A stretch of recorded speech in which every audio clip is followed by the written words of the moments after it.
There are 4 stages to organizational culture. Stage 1 is when you determine who you are and what you're trying to become. And this happens by getting a mission statement and core values. And if you do this with some self-awareness, your core values start to embody who you are, and you'll know what you're trying to be long term. Phase 2 is, and when you start to recruit from this mission and these core values, when you start to let people into your work environment based on the threshold of your core values, you start getting people into the organization, you start getting them into the foundation to really build upon itself. It's really key of who you let into your culture is vital to having a thriving culture.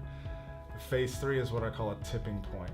When this tipping point occurs, the people that are in your organization that don't enjoy the core values or don't enjoy the work environment, they typically just wean themselves out, which is not a bad thing. The people in the organization begin to thrive even more because there's just more cohesiveness and more unity from it. And what happens is the culture begins to be the recruiter. Once your culture is recruiting people, once the market knows that what your culture offers and they want to be a part of it, you know that you have a thriving organization. And stage 4 is maintaining the culture through intentionality. Make sure that you keep on top of what you've already established. Keeping intentionality, it will fall apart if you don't pay attention to it.